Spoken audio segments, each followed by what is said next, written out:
네, 안녕하세요, 여러분. 부자의 목소리를 대신 전달해드리는 뭐라고 할까요? 네, 그냥 부목입니다.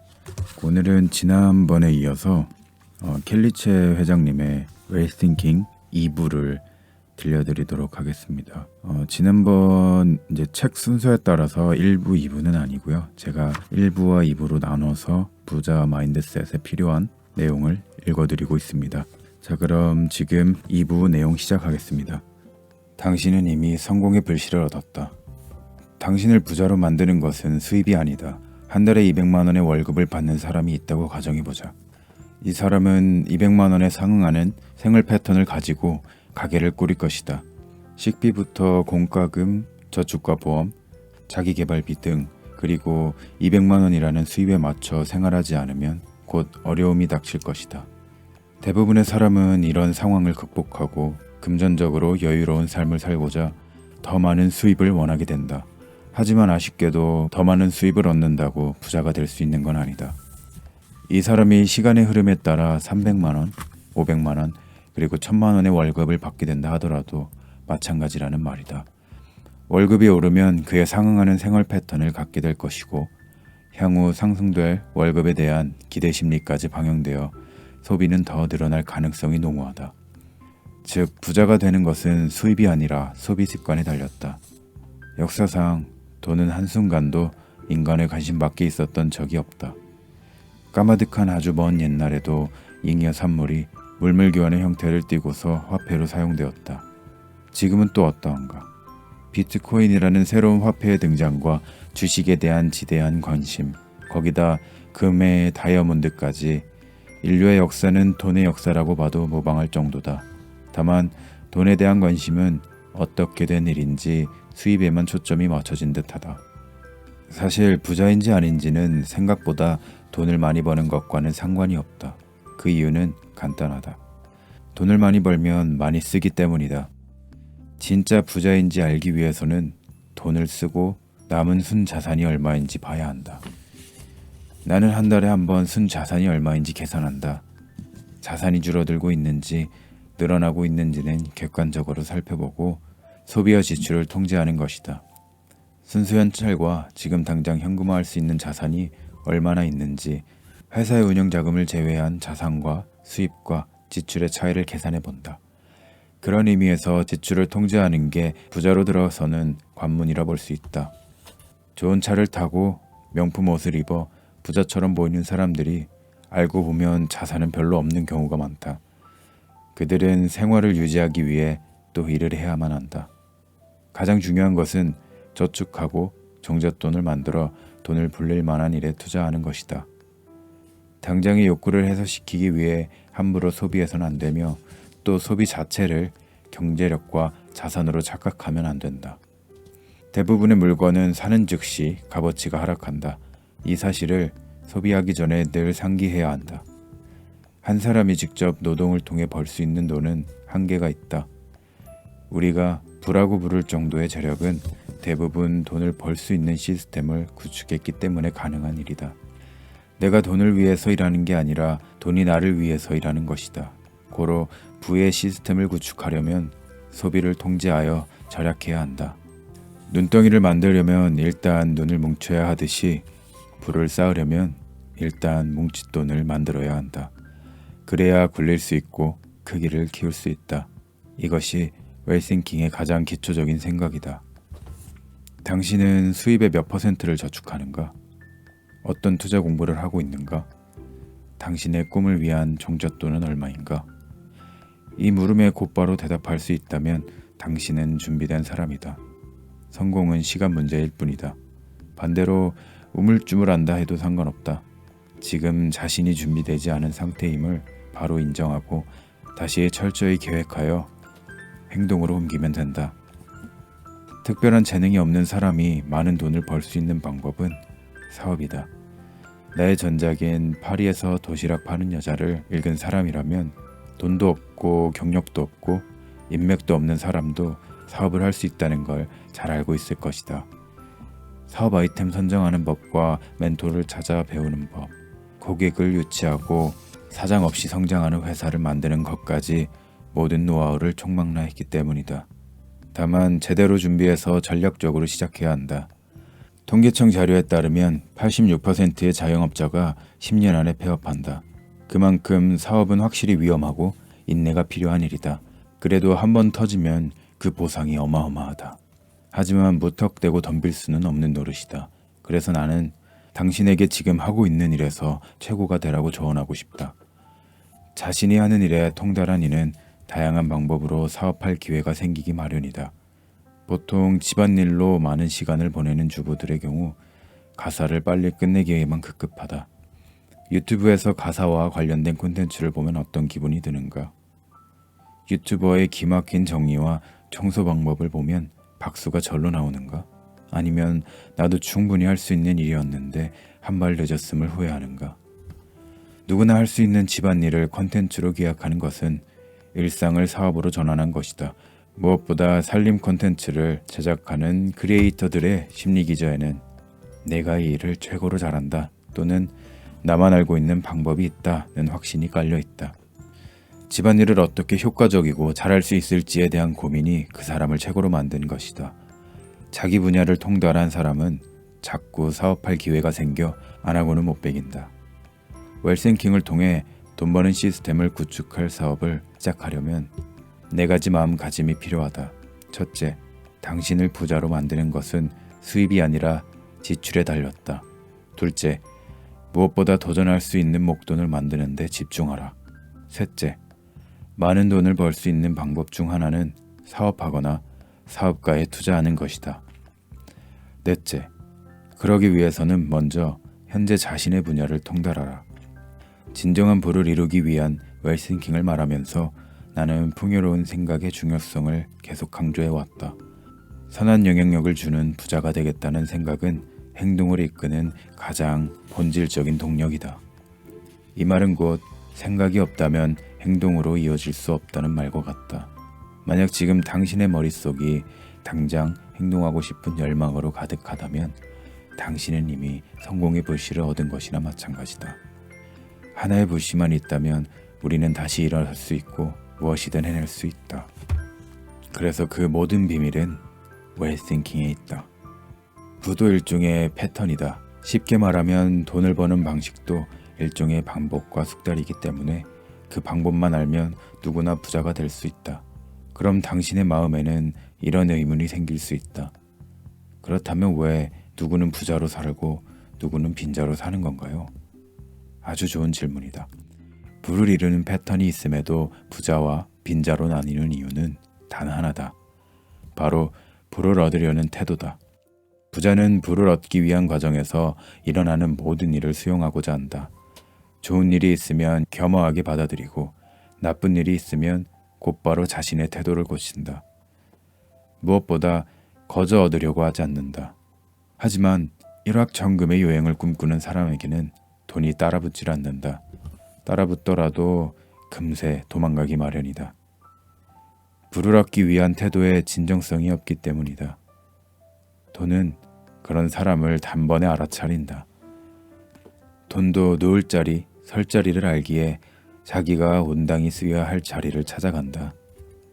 자신의 쓰임을 올바르게 할 사람에게 기꺼이 자기를 내어주는 것이다. 나는 그래서 부자가 되는 사람은 따로 있다고 믿는다. 대부분의 사람은 부자를 꿈꾸지만 정작 부자처럼 생각하고 행동하지 않는다. 부자들은 돈에 대해 명확한 철학과 뚜렷한 목적을 가지고 있다. 돈은 단지 생존을 위한 도구로만 보질 않는다. 돈에 대한 거시적이고도 미시적인 관점을 두루 고민하며 왜 부자가 되어야만 하는지 자신만의 이유를 가지고 있다. 부자가 되는 일은 자갈길을 걷는 것과 같다. 돈에 대한 철학과 목적 없이 무작정 벌려고만 하면 언제라도 자갈에 걸려 넘어질 수 있다. 그러므로 돈에 대한 생각할 시간을 충분히 가져야 한다. 하지만 돈을 벌어야 할 찰나의 순간이 오면 생각을 멈추고 즉시 행동해야 한다. 독일의 자산관리 전문가이자 라이프 코치인 이보네제는 돈의 감정이라는 책에서 돈의 태도에 대해 의미 있는 메시지를 남겼다. 그녀는 백만장자부터 아르바이트생에 이르기까지 수만 명의 재정 상태와 근본적인 삶의 문제를 해결해줬다.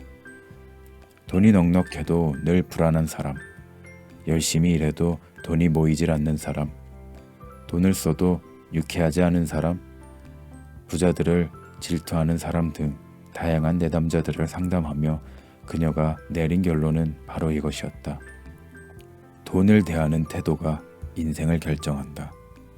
그녀는 부는 돈을 가장 귀하게 여기는 사람에게 흐른다 라고 강조하면서 돈과의 관계를 잘 쌓아야 한다고 말한다.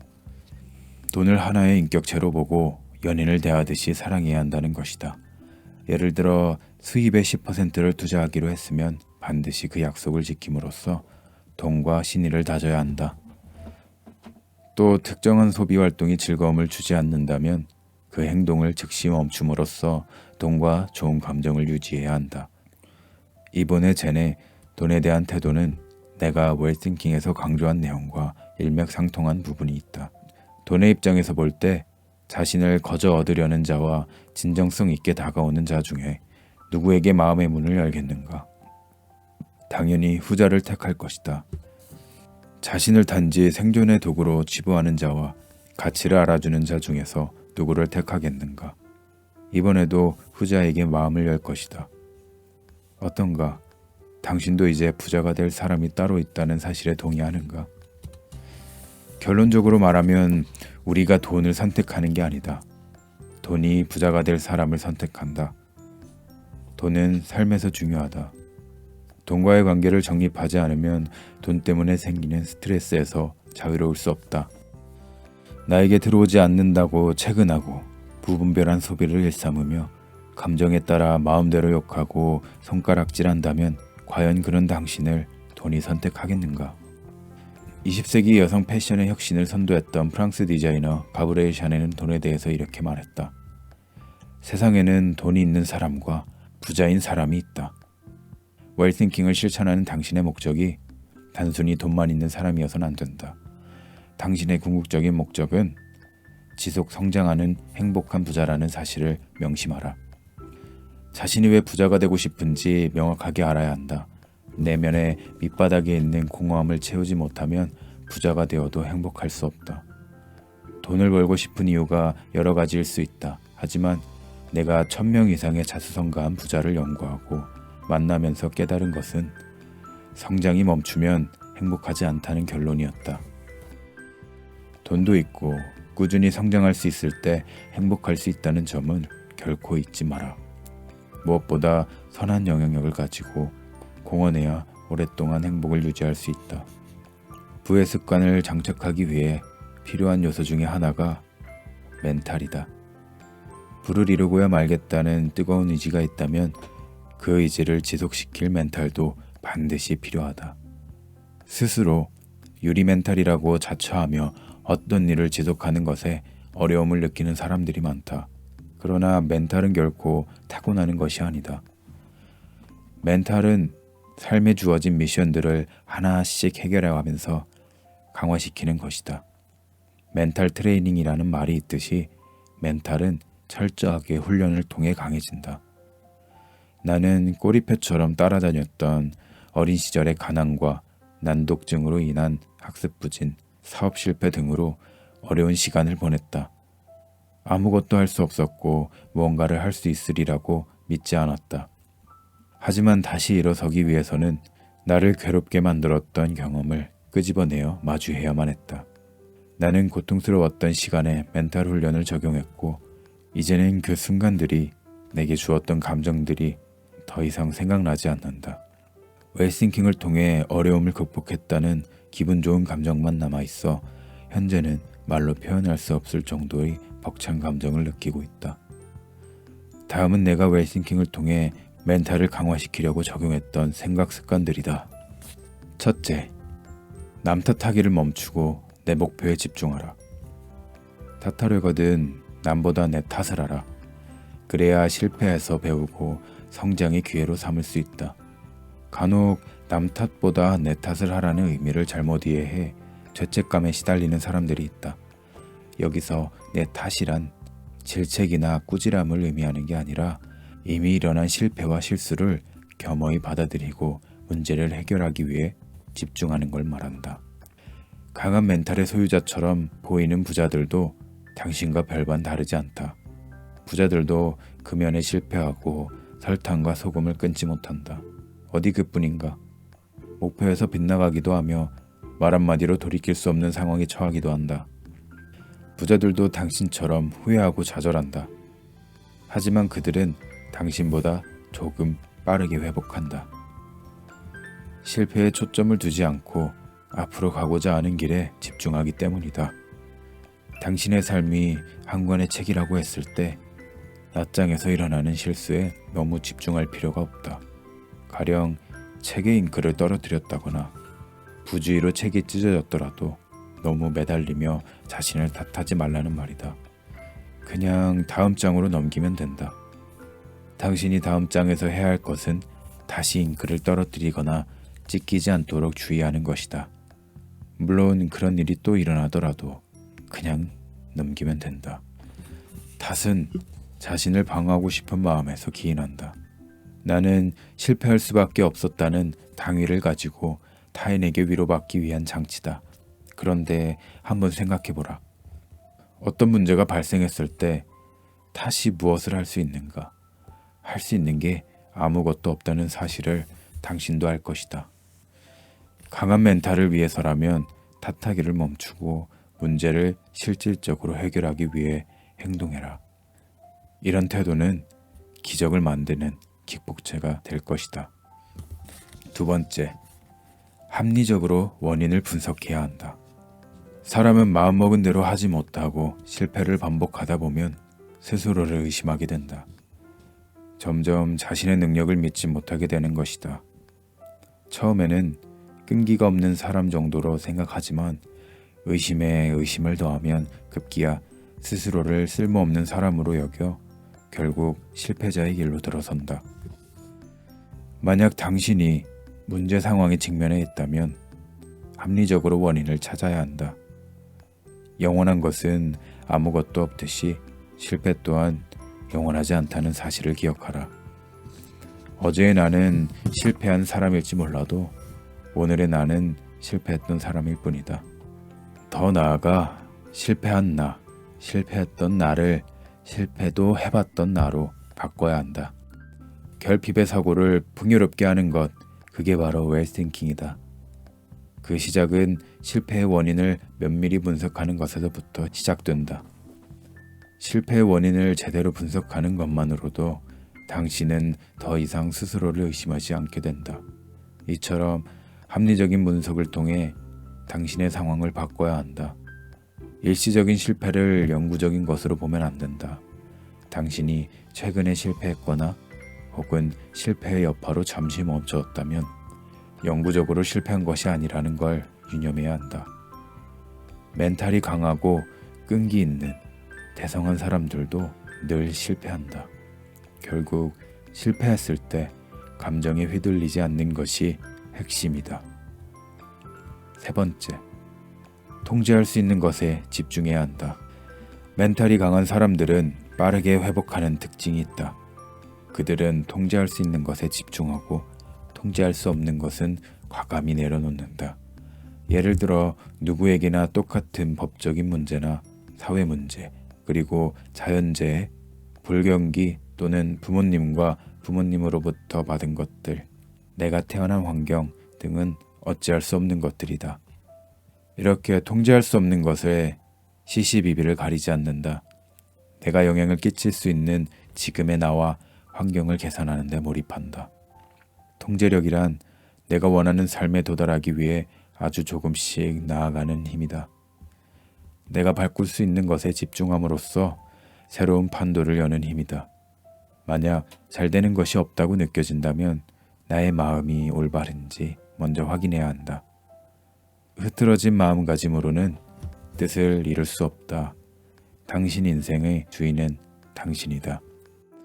20대부터 내 인생은 어떻게 전개되더라도 반드시 책임지겠다는 마음가짐을 스스로 가져야 한다. 내 인생의 목표 지점을 향해 긴장의 끈을 놓지 않고 통제할 수 있는 것을 통제해야 한다. 유리멘탈을 극복하여 자신이 결정한 일을 밀고 나가겠다는 정신을 지니는 것은 모든 부정적인 것으로부터 자유로워지는 것이다. 우주에 존재하는 나 하나의 존재로서 긍지를 갖는 일이기도 하다. 모든 삶은 고귀하고 영롱하다. 도전을 포기해서는 안 된다. 누가 감히 당신의 삶을 결정할 수 있는가?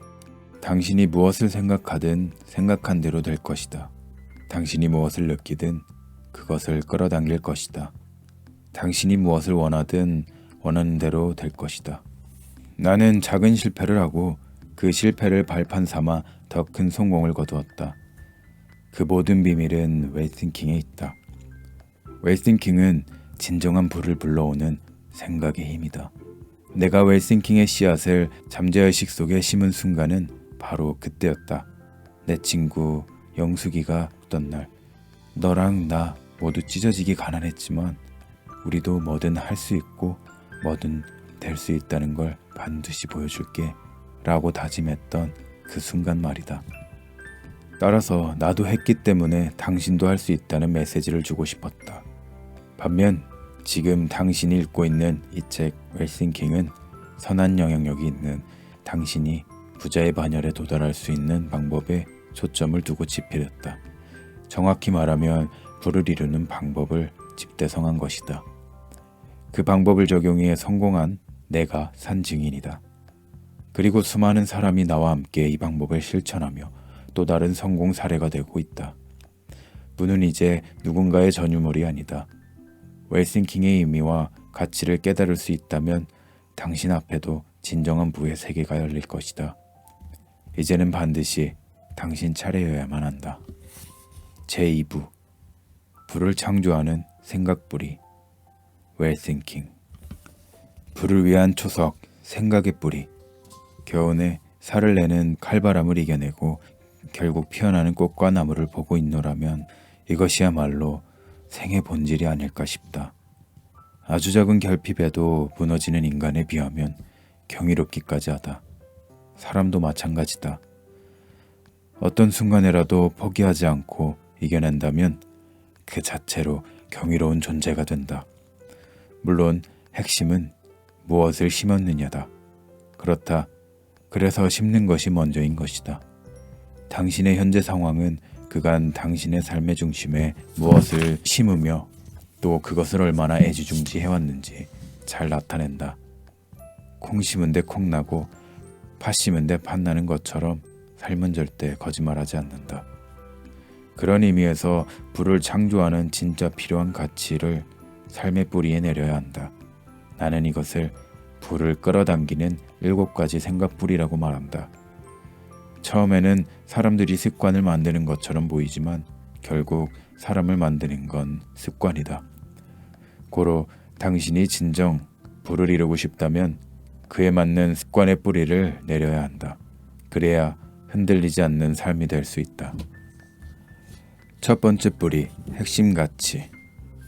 당신의 가치가 무엇인지 알 수 있다면 인생의 형로를 결정짓는 건 아무 문제도 되지 않는다. 그래서 당신 내면의 밑바닥에 깔려있는 진짜 핵심 가치를 찾아야 한다. 핵심 가치를 세우고 결정한 목표는 목에 칼이 들어와도 쉽게 바뀌지 않는다.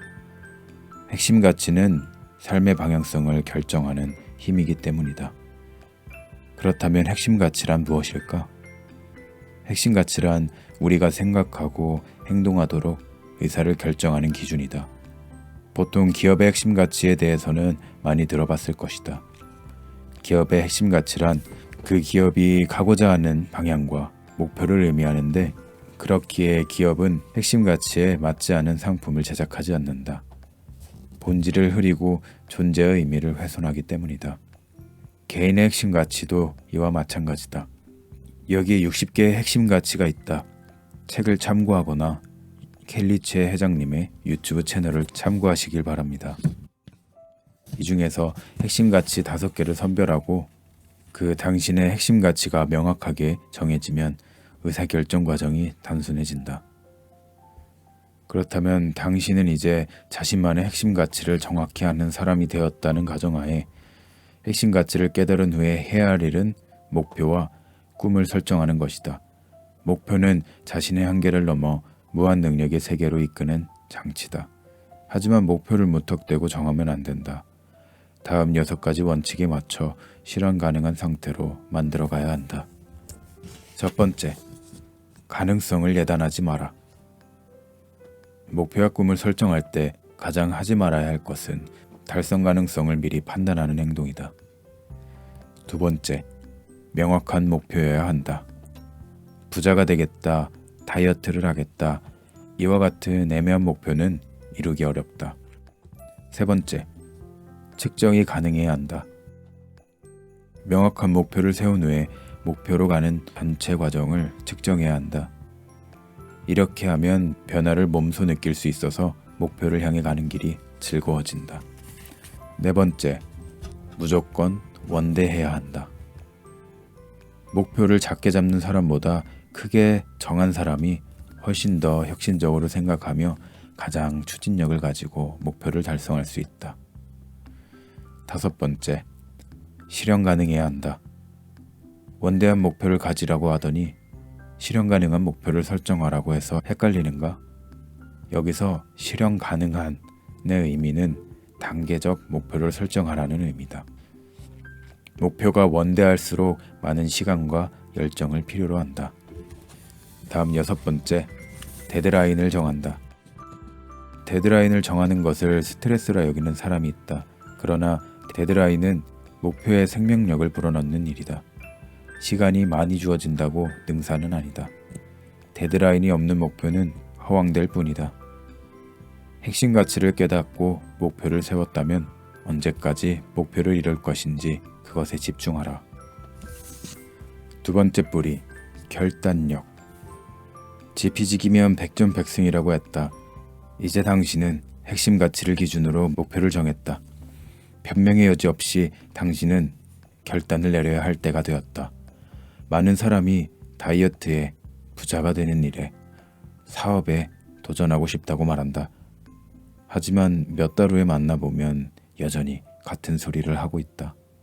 행동으로 옮기지 않으면서 말로만 무엇을 이루겠다고 허언을 내뱉는 것이다. 심지어 몇 년째 똑같은 소리를 반복하는 사람도 있다. 결단은 행동으로 옮겨졌을 때만 가치가 있다.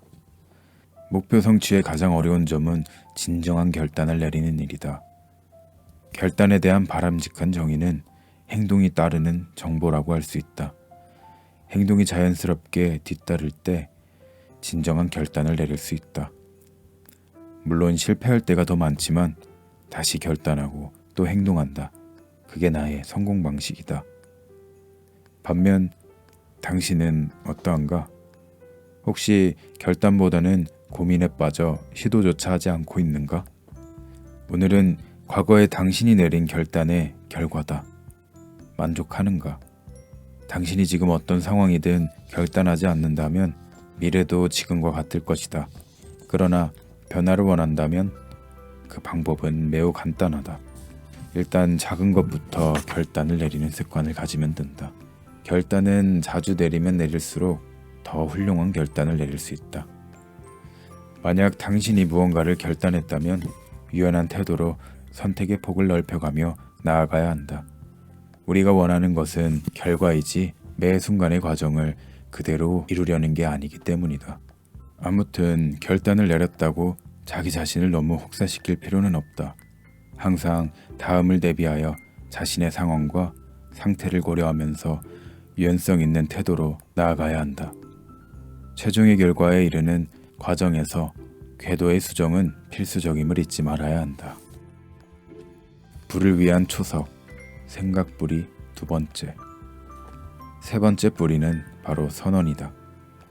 아무리 확고한 결단도 머릿속에만 있다면 없는 것이나 다름없다. 그러니 선언하라. 자기의 삶을 진취적으로 이끄는 사람은 선언할 수 있어야 한다.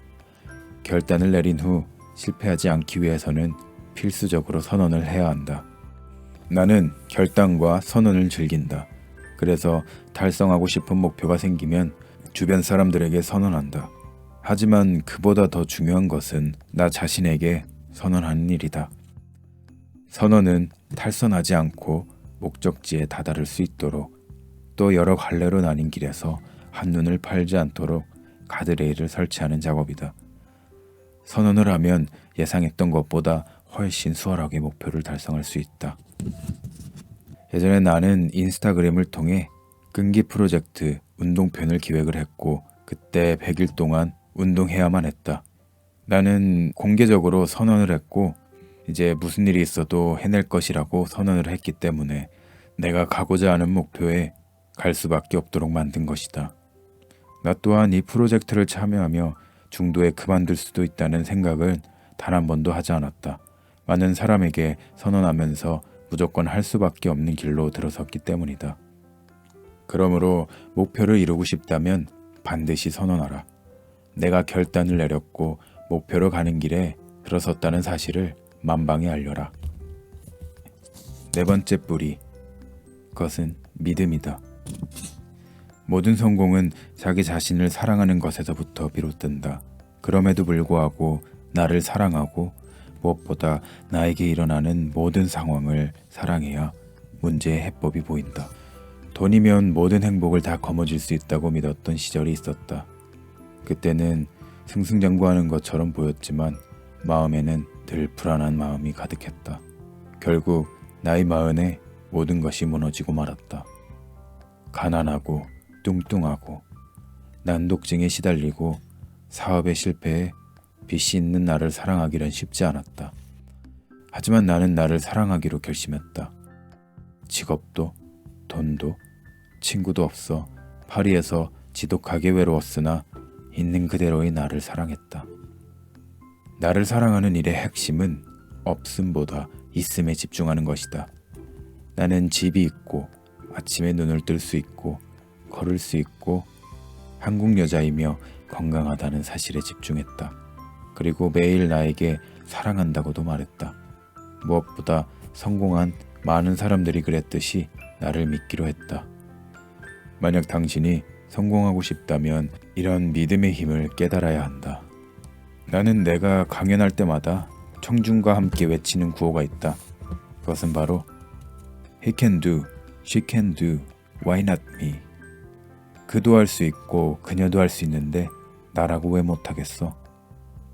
지금까지 실패만 했고 생각처럼 잘 된 적이 없었기 때문에 앞으로도 안 되리라 생각하는가? 남은 인생은 그냥 믿으라. 당신이 생각하는 청사진을 생각하면서. 그러면 그 믿음이 당신을 원하는 곳에 데려다 줄 것이다. 나는 당신을 믿는다. 다섯 번째 뿌리, 신념. 성공하기 위해서는 먼저 할 수 있다는 신념을 가져야 한다. 믿음의 의식 속에 있는 것이라면 신념은 무의식 속에 존재한다. 의식 속에 있는 것은 상황에 따라 바뀌지만 무의식 속에 있는 것은 쉬이 바뀌지 않는다. 의식 속의 믿음은 당신이 마음을 어떻게 먹느냐에 따라 생기기도 하고 없어지기도 한다. 그러나 무의식 속의 신념은 당신의 의지와는 상관없이 발현하며 이유 자체를 감춘다. 누구나 똑같은 24시간을 살아가지만 그 중에 최소 1시간 이상은 오로지 나 자신을 성장시키는 데 시간을 써야 한다. 당신이 짐작한 대로 나는 내 자신을 100% 믿는다. 그러나 처음부터 믿었던 것은 아니며 지금 이 순간에도 나를 믿기 위해 노력하고 있다.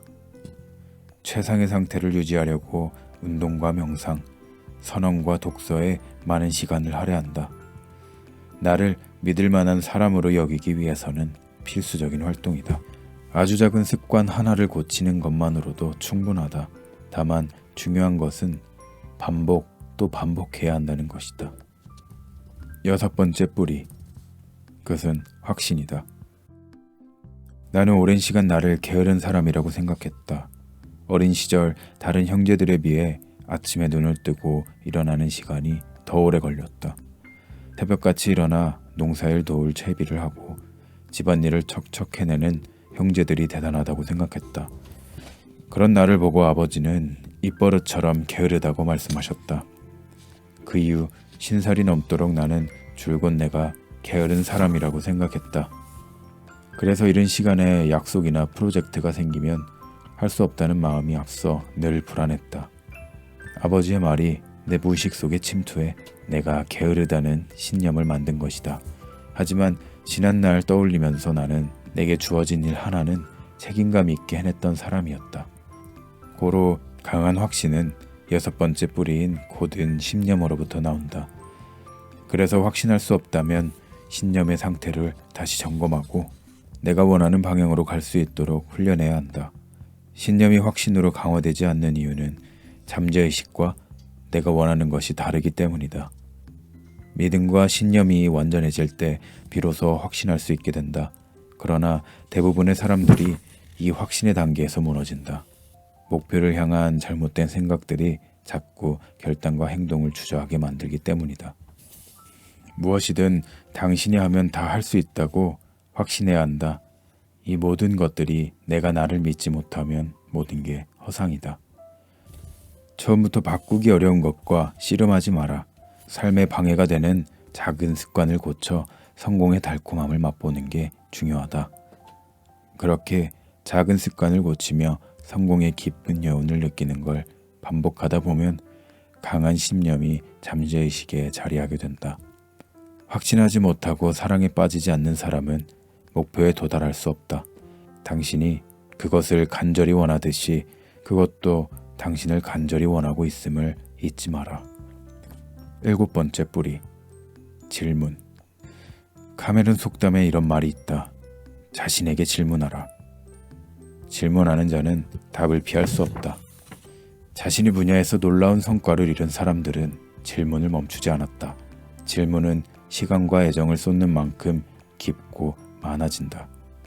어린아이의 질문이 위대한 이유는 자기가 생각하는 것에 몰입한 결과이기 때문이다. 몰입하기 때문에 생각지도 못한 기발한 깨달음을 얻게 되는 것이다. 어떤 일을 대할 때 스스로를 질문하는 습관은 참 중요하다. 단순히 머리로 생각하는 것이 아니라 질문함으로써 답을 내는 과정은 내적 성숙을 도모한다. 질문이야말로 부를 이루는 핵심 뿌리다. 만약 어떤 문제가 있다면 문제 상황을 있는 그대로 보거나 걱정하는 일은 인간이라면 피할 수 없다. 하지만 위기 상황에서 스스로에게 질문한다면 현명하게 대처할 수 있다. 답을 내려야만 하기 때문이다. 부를 이루고 시간 여유가 있는 성공한 사람들도 어려운 건 우리와 매한가지다. 어떻게 하면 극복할 수 있을지, 어떻게 하면 도달할 수 있을지 끊임없이 스스로에게 질문할 뿐이다. 그리고 그들은 답을 찾으면 곧바로 실행에 옮긴다. 그 답을 온전히 당신의 것으로 체득하면 된다. 그러니 낙심하지 말고 계속 묻고 또 물어서 당신의 삶을 찾길 바란다. 간절히 원하면 당신 앞에 답은 반드시 나타날 것이다. 나는 지금까지 웰싱킹의 본질인 7가지 생각의 뿌리에 대해서 이야기했다.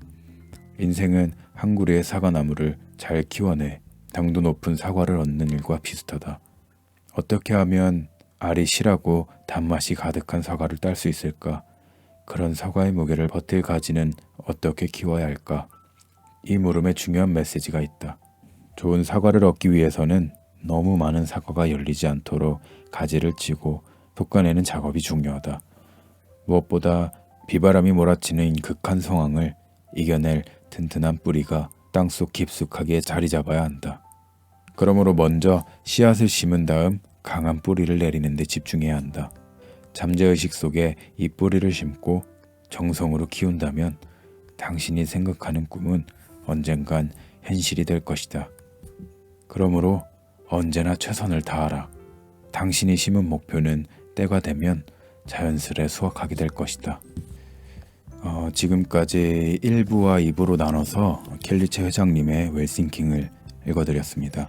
지금 이 뒤쪽에는 조금 더 명확하게 자신의 내면을 다질 수 있는 방법, 그리고 자신의 잠재의식을 변화시킬 수 있는 방법, 그 시각화에 대한 내용이 있습니다.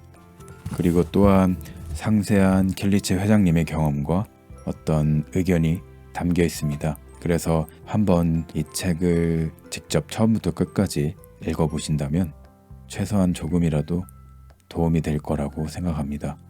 저도 이 책이 좋았고 그래서 2번 정도 읽고 혹시나 책 읽기가 힘들거나 여유가 없으신 분들에게 도움이 될까 하는 저와 같은 2030 여러분들에게 함께 힘내고 도움이 되고자 한번 읽어드려 봤습니다. 조금이라도 도움이 되셨길 바라면서 다음 영상에서 뵙도록 하겠습니다. 그럼 들어가세요.